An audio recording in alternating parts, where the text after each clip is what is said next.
Bismillahirrahmanirrahim. Assalamualaikum warahmatullahi wabarakatuh. Perkenalkan, nama saya Andi Ariska Ardis, SPD, CGP Angkatan 9 dari Kepulauan Selayar.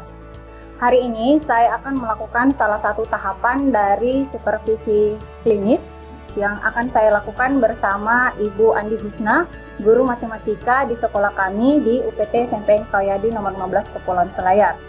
Pada hari ini kami akan melakukan percakapan pra-observasi yang merupakan salah satu tahapan dari supervisi akademik.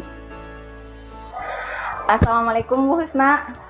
Waalaikumsalam Bu Rizka. Apa kabar Bu? Baik, bagaimana dengan Ibu Rizka?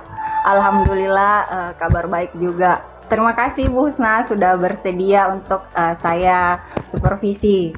Kemudian di supervisi akademik yang akan saya laksanakan bersama Ibu Husna, ada 3 tahapan yang akan kita lakukan. Yang pertama itu pra-observasi, observasi, dan pasca observasi, seperti itu. Kemudian tujuan dari supervisi akademik yang akan kita lakukan itu supaya memastikan bahwa pembelajaran yang dilakukan di dalam kelas itu sudah berpihak kepada murid. Kemudian tujuan dari percakapan pra-observasi yang kita lakukan pada hari ini adalah untuk memastikan agar Ibu lebih siap lagi sebelum memasuki kelas, dan kita juga nanti akan menjadwalkan kapan waktu untuk observasi kelas dilaksanakan, seperti itu Bu. Oh iya Bu Rizka. Kemudian ada beberapa pertanyaan yang akan saya ajukan kepada Ibu Husna. Yang pertama, tujuan pembelajaran apa ya hendak Ibu capai saat proses pembelajaran di kelas? Oh iya, jadi nanti ini saya akan melaksanakan pembelajaran matematika di kelas. Adapun tujuan pembelajarannya itu adalah saya ingin peserta didik mampu untuk menyelesaikan masalah terkait dengan bangun ruang. Bangun ruangnya Bu. Baik, kemudian dalam pelaksanaan pembelajaran bangun ruang ini, rencana strategi apakah atau model seperti apa, medianya juga seperti apa yang akan Ibu gunakan saat proses pembelajaran di dalam kelas? Oh ya, jadi saya akan menggunakan model pembelajaran kooperatif dibantu dengan LKPD. Cuman sebelum saya berikan LKPD itu, saya akan menjelaskan terlebih dahulu sedikit materi. Kemudian nanti dibagikan materinya, dibagikan LKPD-nya. Setelah itu barulah anak-anak berdiskusi bagaimana menerapkan volume bangun ruang untuk kehidupan sehari-hari. Baik, jadi nanti Ibu Husna akan mengajarkan tentang materi bangun ruang, di mana Ibu Husna di awal pembelajaran akan menjelaskan sedikit tentang materinya terlebih dahulu. Kemudian setelah itu akan membagi kelompok, di mana setiap kelompok akan dikasih LKPD, mungkin seperti itu ya. Jadi bangun ruang yang berkaitan dengan kehidupan sehari-hari. Iya, jadi lebih ke penerapan bangun ruang sendiri. Oke, jadi mengenai penerapan bangun ruang.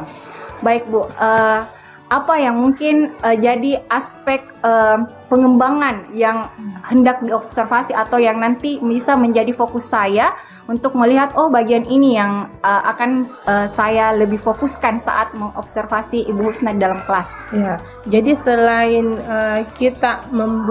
selain ingin mengembangkan kompetensinya anak dalam menyelesaikan masalah, itu saya ingin agar anak di sini mampu berdiskusi dengan baik dengan temannya dan memaparkan hasil diskusinya di depan kelas. Lebih ke bagaimana anak berkomunikasi dengan teman-temannya. Jadi aspeknya itu mungkin bukan hanya dari segi pengetahuan ya, di mana mereka bisa menerapkan bangun ruang dalam kehidupan sehari-hari, tapi juga ke segi keterampilan berdiskusinya. Ya, jadi dan kerjasama, berdiskusi dan kerjasamanya. Dan keterampilan berbicara mungkin ya, karena akan ada presentasi juga. Iya, akan ada presentasi juga. Baik Bu. Kemudian kapan kira-kira proses observasi bisa dilaksanakan? Hari apa dan jam keberapa Bu? Bagaimana kalau hari Senin? Hari Senin, berarti hari Senin depan ya? Ya, Senin depan itu saya ada jadwal di kelas 9A jam ketiga. Jam ketiga, oke. Jam ketiga, jadi observasinya itu di kelas 9A pada hari Senin jam ketiga. Jam ketiga itu jam keberapa Bu? Pukulnya? Jam 9. Oh, jam 9. Oke, baik. Jadi kita akan melaksanakan observasi di kelas 9A jam ketiga, yaitu pada jam ke-9. Jadi Bu, di saat proses observasi itu saya tidak akan mengganggu proses pembelajaran yang akan Ibu lakukan. Saya mungkin hanya duduk di belakang dan cuma mencatat-catat apa-apa saja yang terjadi selama proses pembelajaran berlangsung. Kemudian juga saya akan lebih memfokuskan kepada area pengembangan yang seperti Ibu Husna katakan tadi. Nah, seperti itu. Kemudian selanjutnya setelah proses observasi selesai, saya nanti akan meminta waktunya Ibu Husna lagi untuk melaksanakan tahapan ketiga dari proses supervisi klinis ini, yaitu pasca observasi.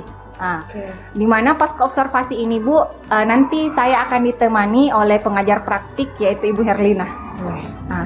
Kemudian sebelum kita menutup sesi pra observasi ini Bu, mungkin Ibu bisa menjelaskan apa yang Ibu dapatkan setelah proses percakapan yang kita lakukan pada hari ini. Ya, saya sudah mendapatkan gambaran apa-apa yang akan saya lakukan nanti ketika proses observasi. Jadi saya bisa melakukan persiapan. Jadi saya bisa melakukan persiapan mulai hari ini supaya observasinya bisa berjalan lancar. Oke. Terima kasih Bu, sekali lagi atas waktunya telah bersedia berbincang-bincang dengan saya di percakapan praobservasi. Semangat Bu, kita akan berjumpa lagi di hari Senin untuk melaksanakan tahapan kedua, yaitu tahapan observasi. Oke, siap Bu Rizka. Oke, Assalamualaikum Bu Husna. Waalaikumsalam. Demikian percakapan praobservasi yang saya lakukan bersama Ibu Husna, guru matematika di sekolah kami di UPT SMPN Kayadi nomor 15 Kepulauan Selayar. Assalamualaikum warahmatullahi wabarakatuh.